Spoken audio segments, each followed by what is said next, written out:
মানুষের মধ্যে এই শত্রুতা দুশ্মনী, এই শত্রুতা দুশ্মনকে দূর করার জন্য এই ধর্মের মধ্যে রয়েছে। মানুষের মধ্যে যে শান্তি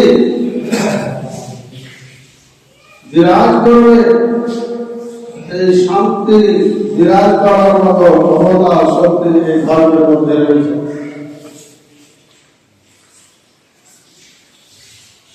তবে আপনারা বলতে পারেন যে এই ধর্মে যখন এতগুলোই ক্ষমতা রয়েছে, এতগুলোই গুণ রয়েছে, তাহলে আমাদের মাঝে এত অশান্তি কেন, এত সমস্যা কেন? আমি একটা উদাহরণ দিয়ে আপনাদের বোঝাতে চাই যে ধরুন আপনি অসুস্থ হয়েছেন, আপনি ডাক্তারের কাছে গেছেন, ডাক্তার ট্রিটমেন্ট করে আপনাকে ওষুধ দিলেন, আর ওষুধ খাওয়া আপনাকে কিছু পদ্ধতি নিয়ম বলে দিলেন।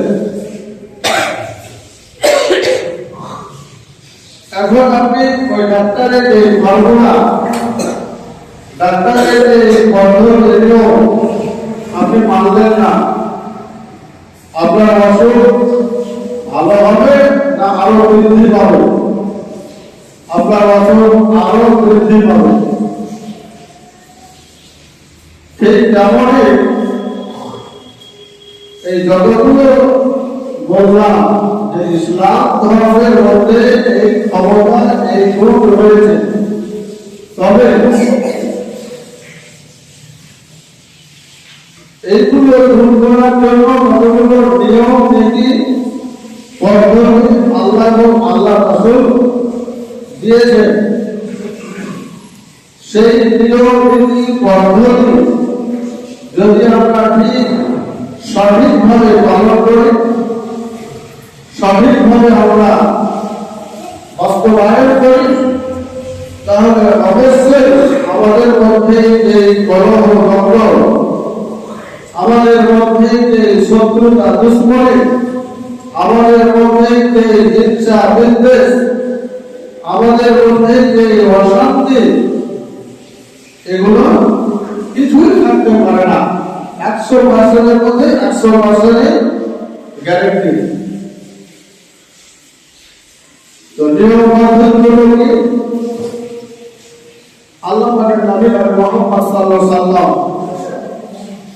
সেই নিয়মগুলো দিয়ে গেছেন, সেই নিয়মগুলোর কথা বলছেন। কি বলছেন? قال النبي صلى الله عليه وسلم تركت بكم أمرين لن تضلوا ما تمسكتم بهما كتاب الله وسنة رسوله। আল্লাহ পাকের নবী মুহাম্মদ সাল্লাল্লাহু আলাইহি ওয়াসাল্লাম বলেন, আমি তোমাদের মাঝে দুটি জিনিস রেখে গেলাম, দুটি জিনিস ছেড়ে গেলাম। এই দুটি জিনিসকে যদি তোমরা বলবৎ করে ধরে রাখতে পারো, এই দুটি জিনিসকে যদি তোমরা ধরে রাখতে পারো, তাহলে তোমার পথ নষ্ট হবে না, তোমরা পথভ্রষ্ট হবে না, পথভ্রষ্ট হবে না, তোমাদের মধ্যে কোনো সমস্যা থাকবে না, তোমাদের মধ্যে কোনো হিংসা বিদ্বেষ থাকবে না, তোমাদের মধ্যে কোনো রকমের শত্রুতা দুশ্মনী থাকবে না, তোমাদের মাঝে কলহ থাকবে না, তোমাদের মাঝে কোনো রকমের অশান্তি বিরাজ করবে না। দুটি জিনিসের মধ্যে প্রথম নাম্বার কিতাব আল্লাহ কিতাব মহাগ্রন্থ আল-কোরআন।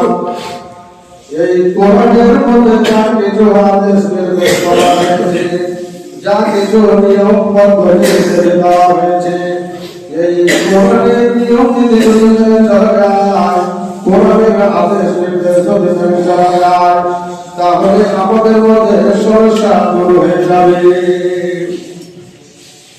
দুই নম্বর হলো সুন্নাত রাসূল। আল্লাহর নবী মুহাম্মদ সাল্লাল্লাহু আলাইহি ওয়াসাল্লাম সহিহ হাদিসে যা কিছু বলেছে ওই নিয়ম দিতে যদি চলা যায়, ওই পদ্ধতি যদি চলা যায়, তাহলে আমাদের মধ্যে কোনো রকমের সমস্যা অশান্তি শত্রুতা দুশ্মনের কিছুই থাকতে পারে না।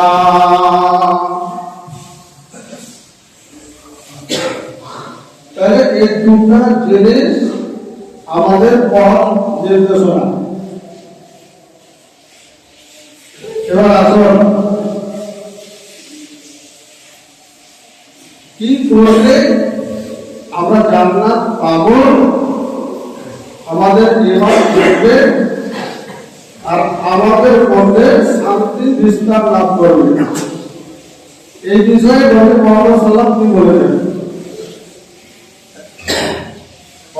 নবী সাল্লাল্লাহু আলাইহি ওয়াসাল্লাম লা তাদখুলুল জান্নাতা হাত্তা তু'মিনু, তোমরা যতক্ষণ পর্যন্ত জান্নাত পেতে পারবা ততক্ষণ পর্যন্ত তোমরা জান্নাতে যেতে পারবে না, যতক্ষণ পর্যন্ত তোমরা মুমিন না হবে, তোমরা ঈমান না নিয়ে আসবে।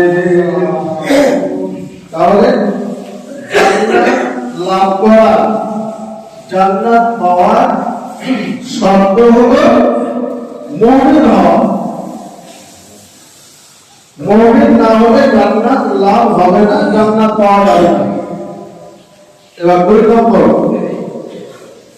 ওয়ালা তুমিনু হাত্তা তাহাব্বু, তোমরা যতক্ষণ পর্যন্ত মুমিন হতে পারবে না, তোমরা যতক্ষণ পর্যন্ত ঈমানদার হতে পারবে না, যতক্ষণ পর্যন্ত তোমরা এক অপরকে মহব্বত করতে না পারবে, এক অপরকে ভালোবাসতে পারবে।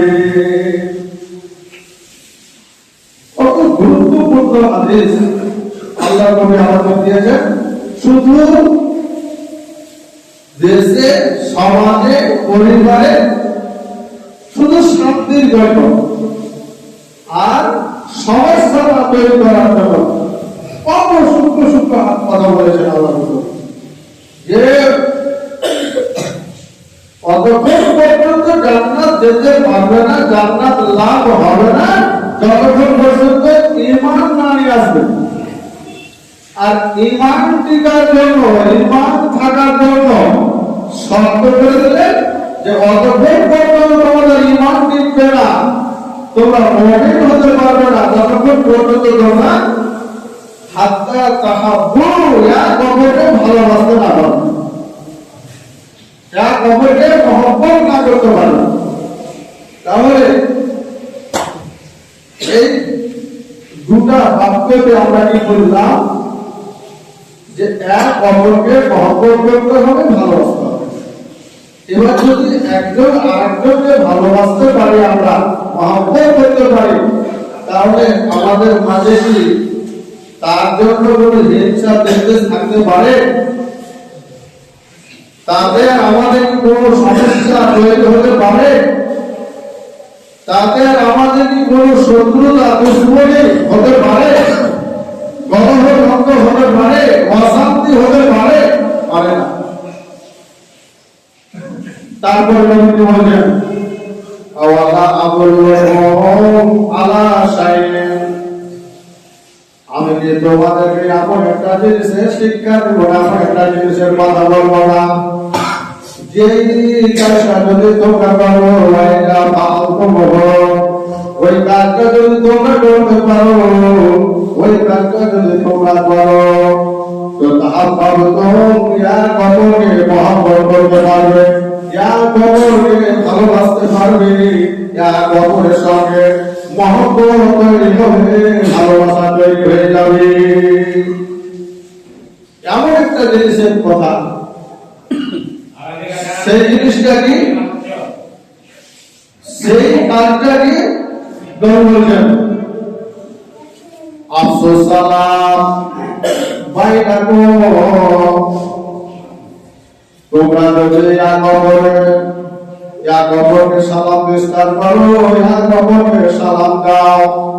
যদি এই কাজটা করতে পারো, যদি এই কর্মটা তোমাদের মাঝে চলে আসে, তোমাদের মধ্যে চলে আসে, তাহলে যে শত্রুরা যে দুশমনের কলহ কোনো থাকতে পারে না।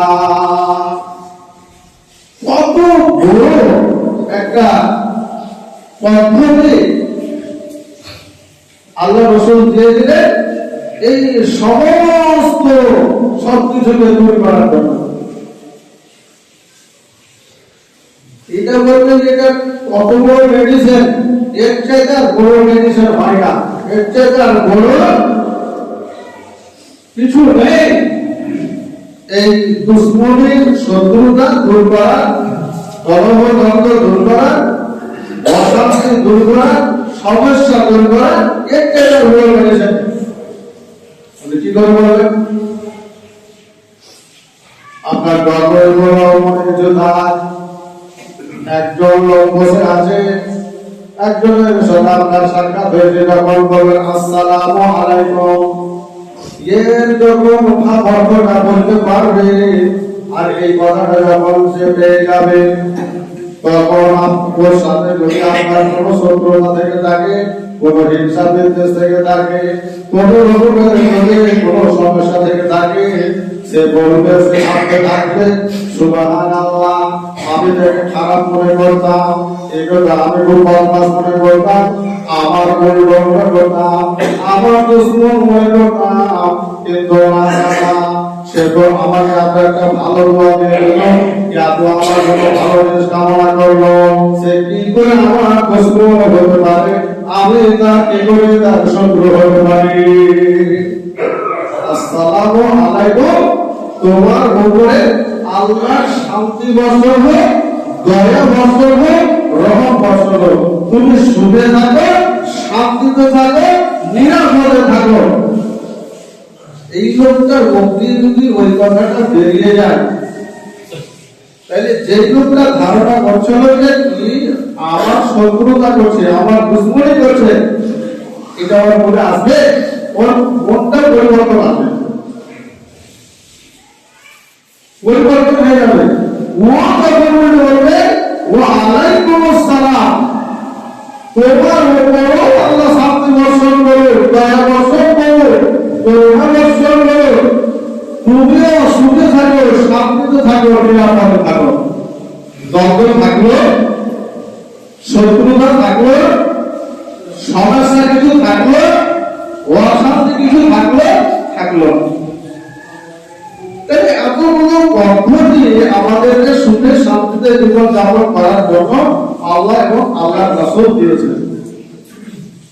তাহলে এই জিনিসগুলো আমরা ব্যবহার করতে পারি না, এই জিনিসগুলো আমরা ভাবার্থ বুঝি না, বুঝে আমাদের মধ্যে এই ভুলগুলো বুঝি।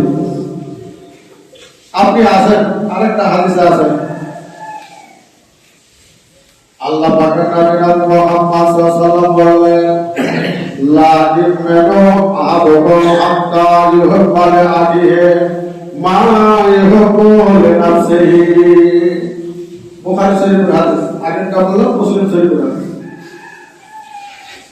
আল্লাহ পাকের নবী মুহাম্মদ সাল্লাল্লাহু আলাইহি ওয়াসাল্লাম বলেন, যতক্ষণ পর্যন্ত প্রকৃতপক্ষে মুমিন মুসলমান হতে পারবে না, যতক্ষণ পর্যন্ত তোমার ভাইয়ের জন্য ওই জিনিসটা পছন্দ না করবে, ওই জিনিসটা ভালো না বাসবে, যে জিনিসটা তুমি নিজে পছন্দ করো, যে জিনিসটা তুমি নিজে ভালোবাসো, যতক্ষণ পর্যন্ত তুমি প্রকৃতপক্ষে মুমিন মুসলমান হতে পারবে না।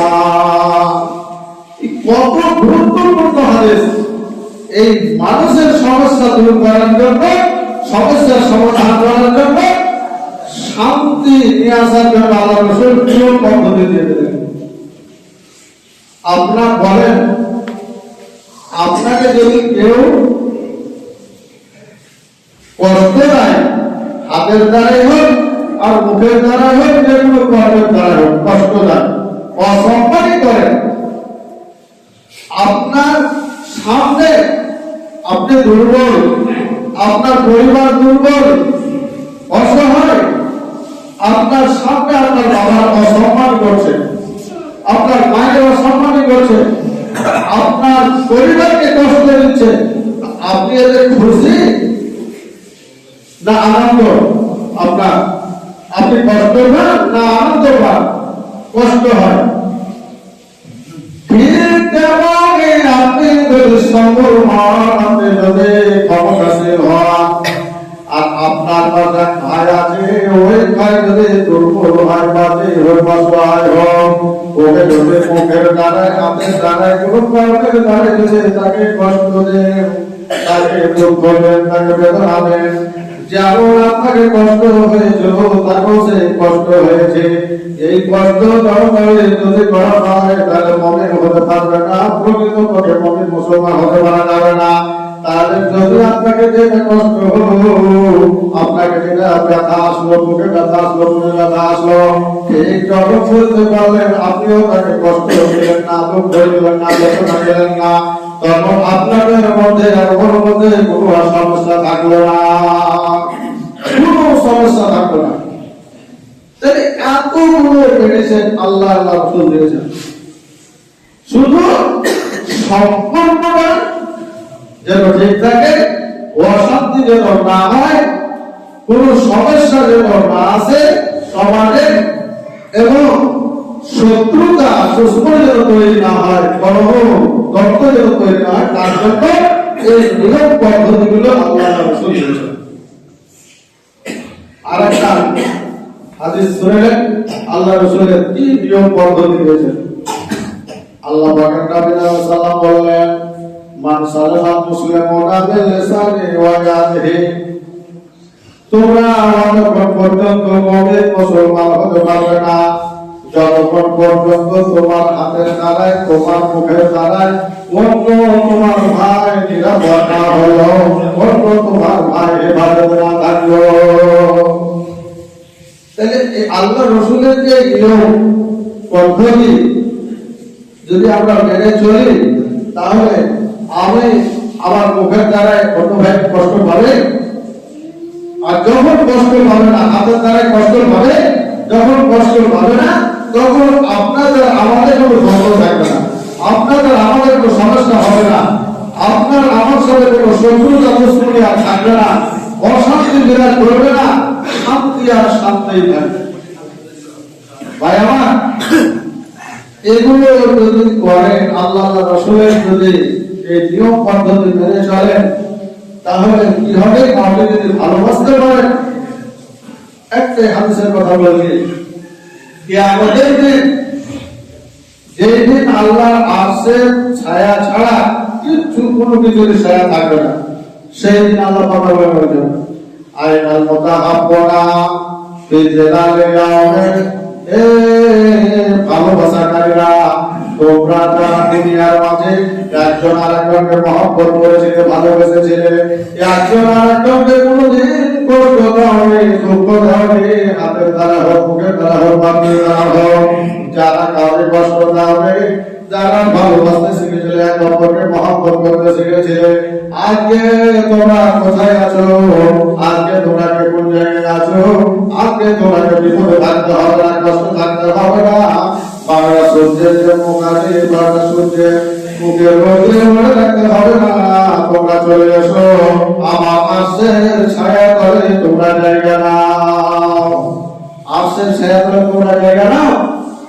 তাহলে এতগুলো কথার মাধ্যমে কি পাওয়া গেল? যদি এক অপরকে আমরা ভালোবাসতে পারি, মহব্বত করতে পারি, তাহলে লাভ কি হবে? আমাদের আপসের মধ্যে কোনো দ্বন্দ্ব কলহ থাকবে না, শত্রুতা দুশ্মনী থাকবে না, অশান্তি থাকবে না, কোনো সমস্যা থাকবে না। পক্ষান্তরে আমরা এই দুনিয়াতে তো সুখ শান্তি পাবই পাবই, পরকালে আখিরাতে যেই দিন হিসাব নিকাশের পর কেউ যাবে জান্নাতে, কেউ যাবে জাহান্নামে, তাহলে এই ভালোবাসাকারীরা আল্লাহর আরশের ছায়ার তলে জায়গা পাবে, অবশেষে জান্নাতে যাবে। তাহলে আমরা তো দুনিয়াতে এসেছি শুধু জান্নাত লাভের জন্য, যে জান্নাত আমরা হারিয়েছি সেই জান্নাত লাভের জন্য। তাহলে ওই জান্নাতের আশায় আমরা আজকে এত টাকা খরচা করে মসজিদ করেছি, এত সময় নষ্ট করে নামাজ পড়তে এসেছি, এত অর্থ খরচ করে মসজিদ তৈরি করেছি, আর দুনিয়ার ভালো কাজ করছি জান্নাত লাভের জন্য। তাহলে এই কথাগুলো বললাম, এই কথাগুলোর উপর যদি আমাদের আমল থাকে, আমাদের যদি কর্ম সঠিক থাকে, তাহলে আমাদের কি এই দুনিয়াতে কি অশান্তি ভোগ করবো আর পরকালে কি আমরা জাহান্নামে যাবো? নিশ্চয় যাব না। আমরা এই দুনিয়াতে শান্তি লাভ করবো এবং পরকালে জান্নাত লাভ করবো। আল্লাহর কাছে দোয়া করি, আল্লাহ আমাদের সকল মুসলমান ভাইকে তুমি তোমার সঠিক নিয়মকে বুঝার জন্য তৌফিক দান করেন। সকলে বলেন আল্লাহুম্মা আমিন। আল্লাহ